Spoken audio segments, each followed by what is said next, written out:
I ain't gonna lie. I've been holding a lot of shit in lately. Man, I just had like a 3.5 hour cry. What do I owe the pleasure? What do I owe the pleasure? Last time we been together, we wash your car for you. We wash your car with no shame in our hustle. When you got them getting into that wash, and you know that tip gonna be good like goddamn this coach. Y'all better stop buying this slippery soap. The streets are buzzing, and nobody saw this coming. 50 Cent just released some tapes that have Rick Ross looking like he's losing his mind. This isn't your average hip-hop beef anymore. These leaked tapes involving Ross and Diddy have everyone talking. When you hear what's on them, you'll understand why Ross is ready to flip the whole industry upside down. The way 50 played his cards? Legendary. Just like New York, just like Mount Vernon, New York City, Mount Vernon, and Miami, all that is the same, bro. Nobody wants to be near him. Nobody wants to touch what he touched, be where he at. You understand? It's crazy, bro, how his fall from grace, which was never from grace,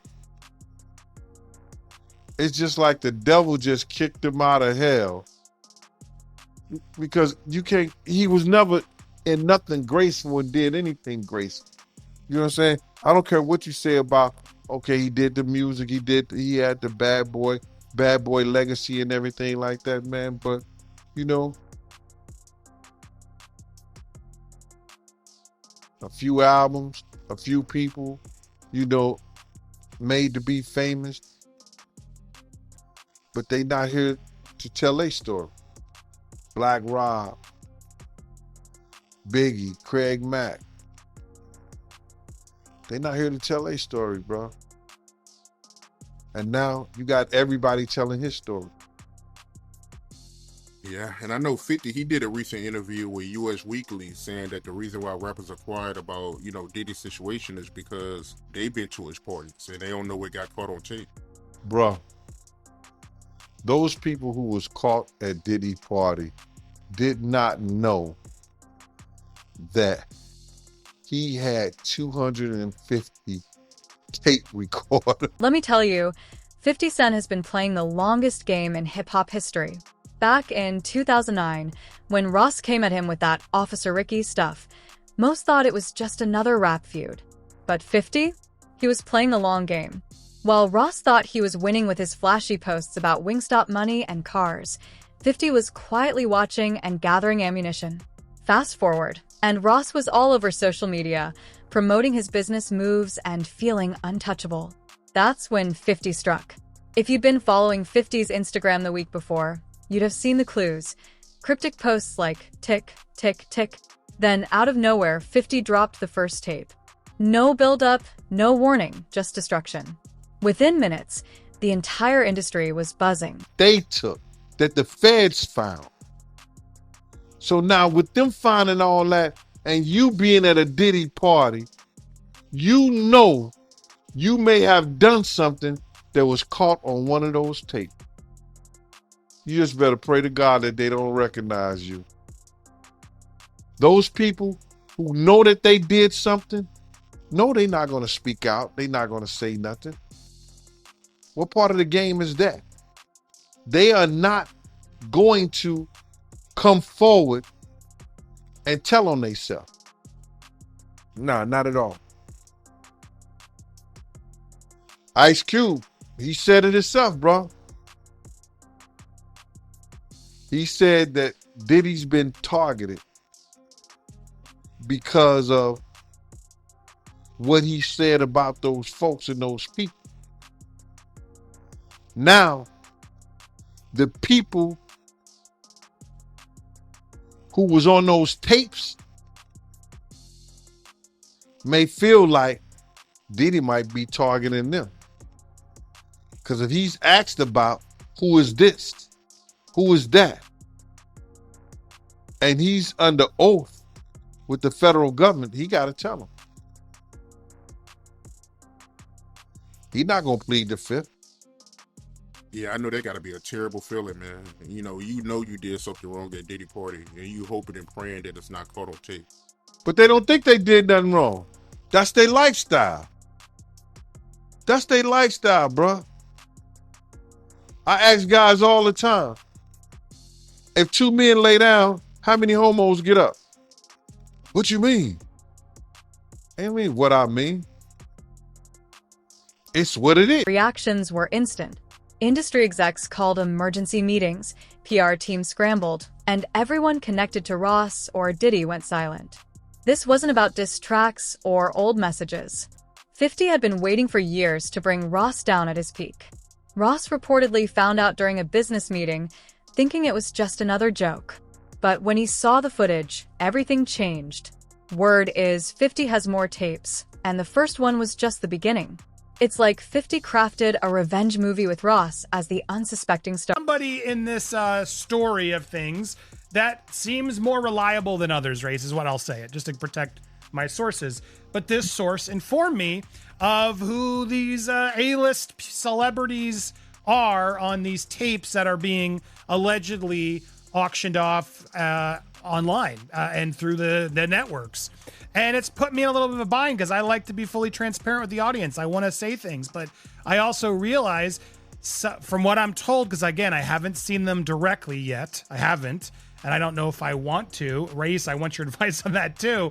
But the problem I have is just like, typically I want to report these things, but I got to be careful legally, ethically, morally as to what we report on here. Because as Ariel, the lawyer here, did admit, and I can attest based on the information I got from a separate, reliable source, people in these videos don't know they're being videotaped.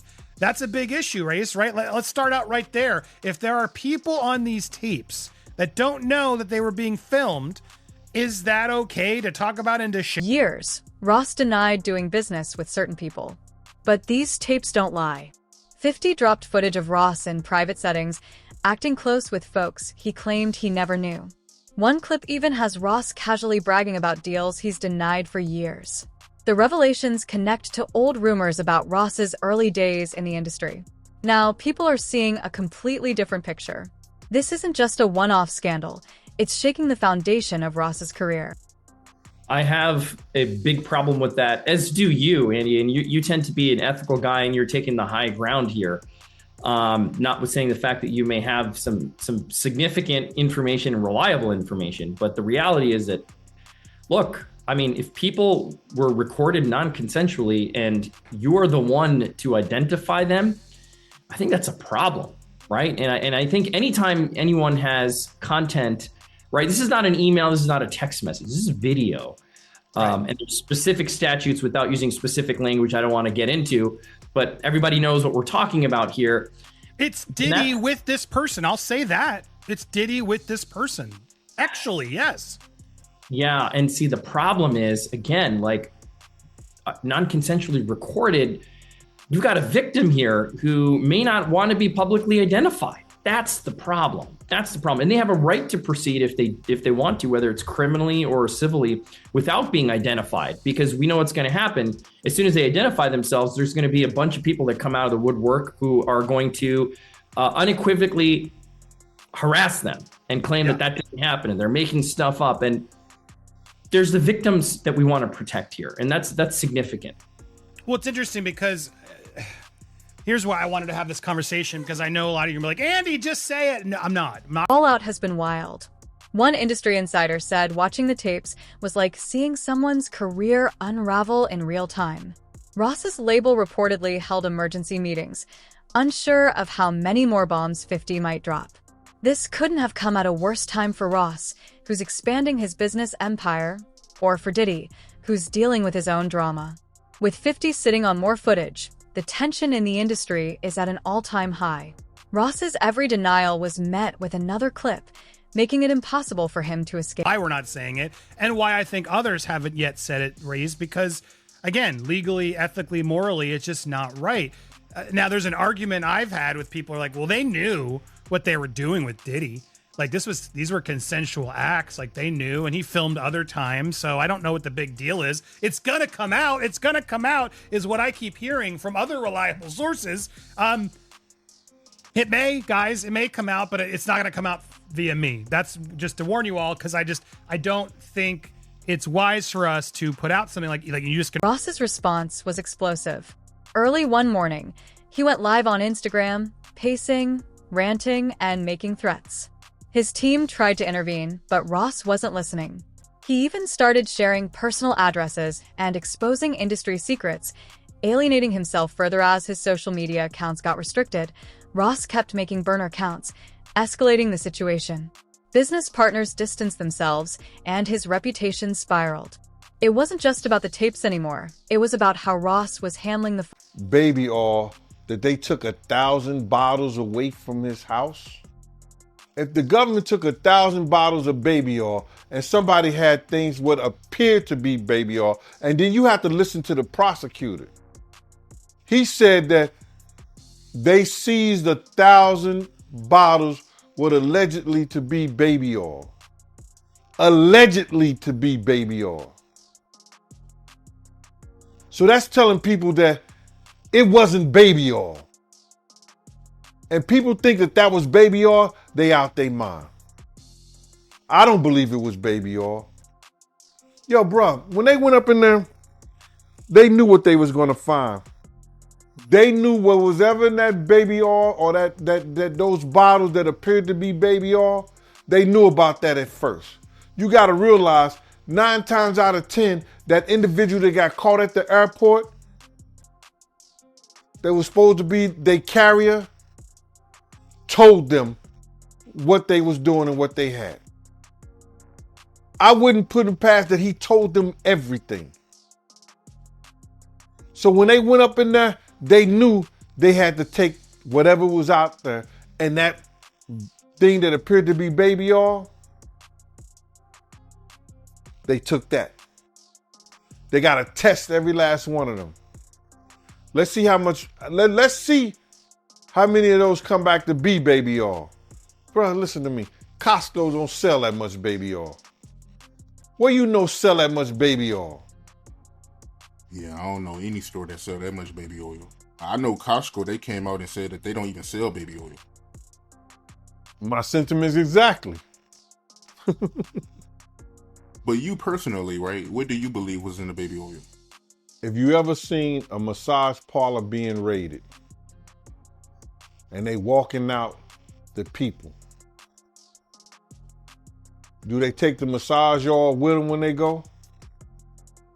No, they just walk out the people who are. Operations set in. Ross's team tried to have the tapes removed but failed. He reportedly offered huge sums to track down who helped 50. Meanwhile, Ross started dragging other artists into the drama, exposing secrets that made it hard for anyone to support him. The industry split into factions. Some sided with 50, adding their own stories, while others tried to defend Ross. But as Ross's behavior became more erratic, even his closest allies found it hard to stand by. In the brothel houses? No, they don't. They take the individuals who are being arrested out the brothel houses. For them to take 1,000 bottles of baby oil, it's like that they did not leave one. They left people there, but they ain't leave not one bottle. Nobody needed no baby oil. So my whole thing about it is that there was something in that other than baby oil. That's why they took all the bottles. And 9 times out of 10, if I would give it a wild guess, it was, and like some of the people told me, it was probably that GHB. What's that? I think it's gamma hydrox.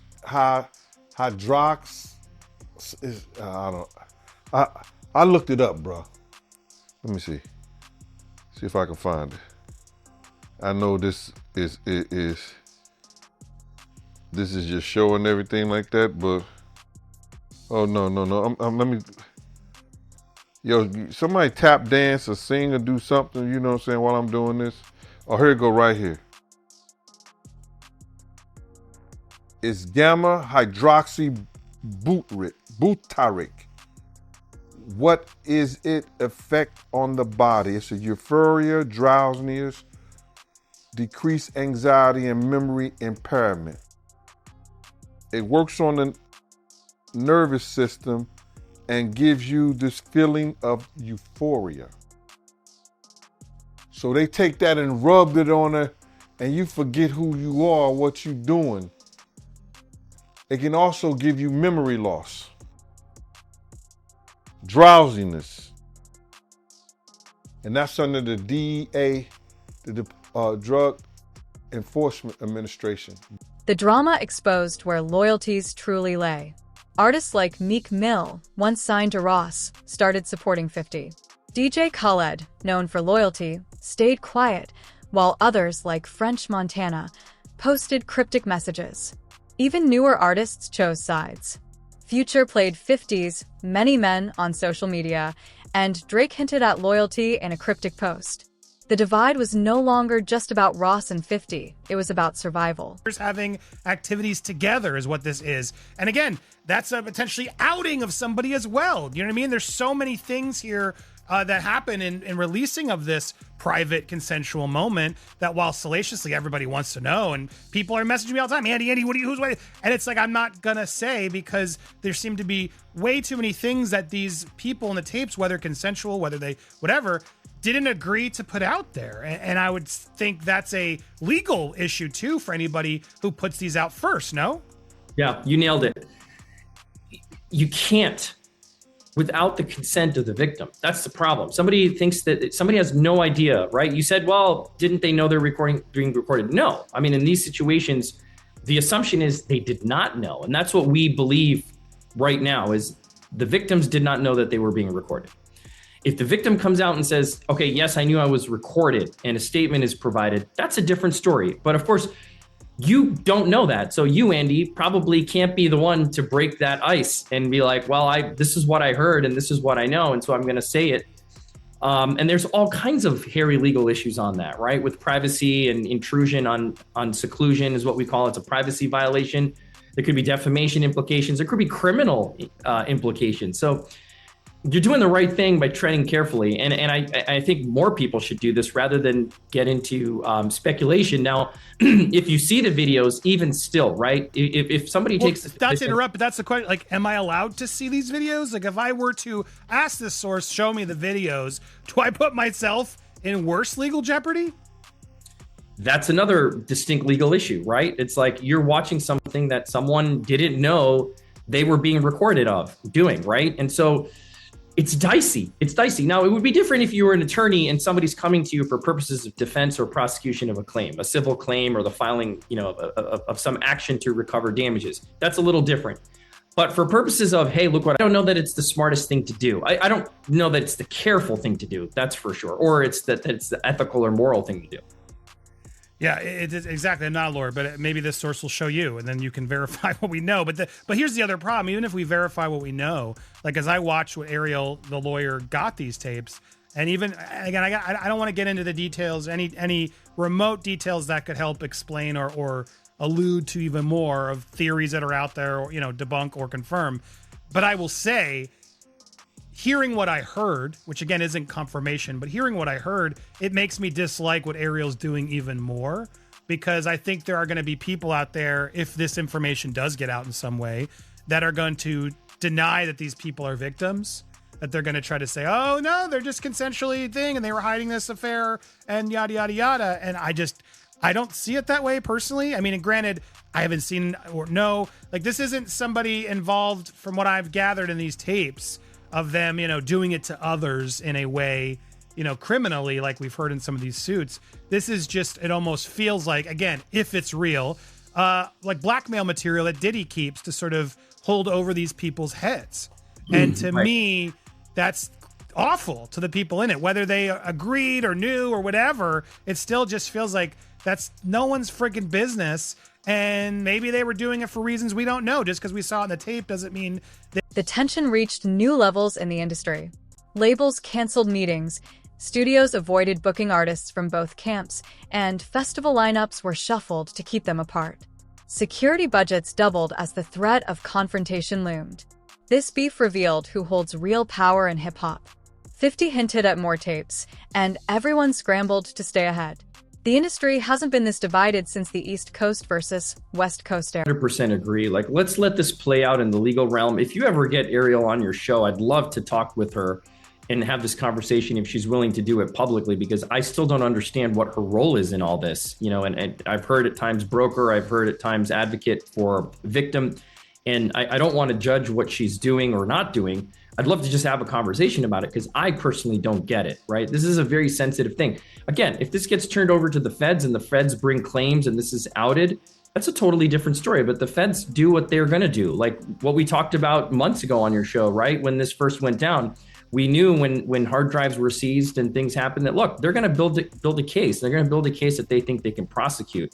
It's not for us to speculate what's there or what's not.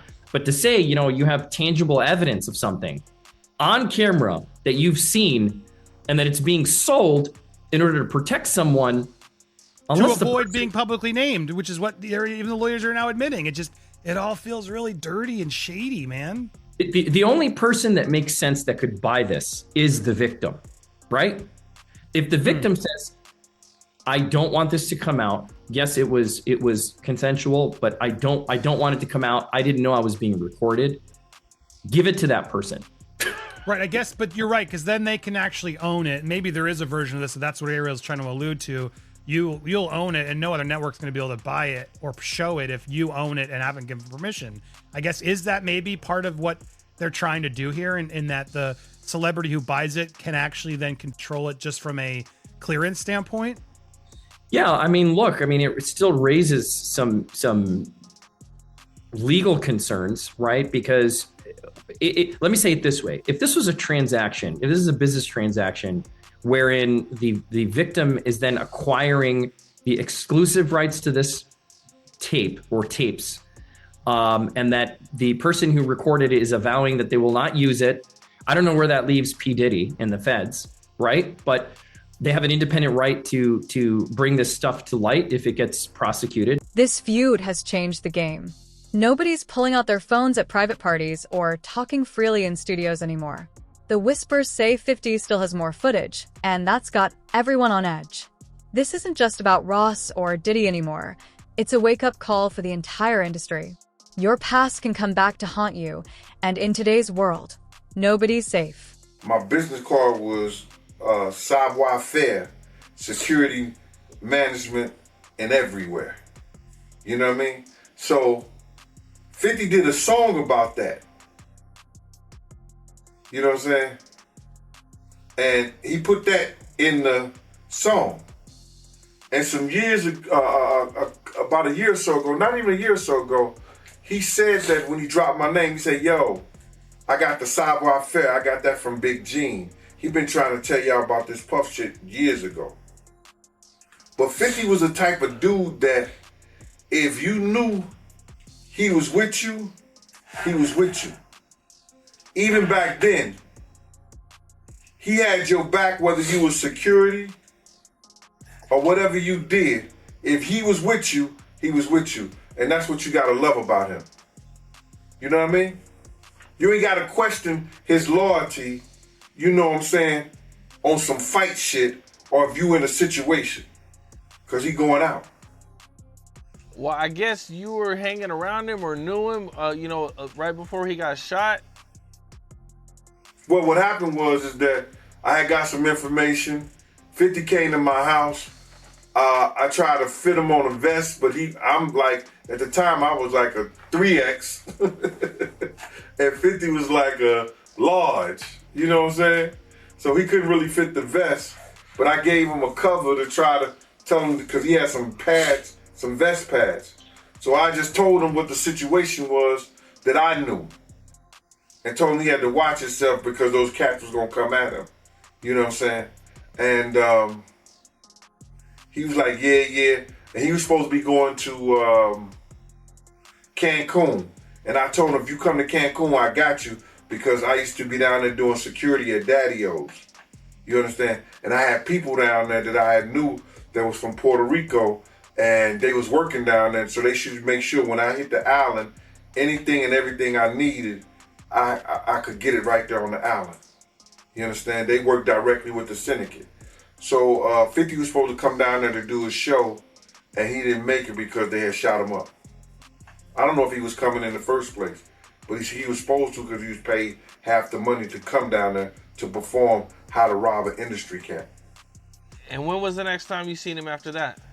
The next time I seen 50 after that was at Jack the Rapper. He had blew up.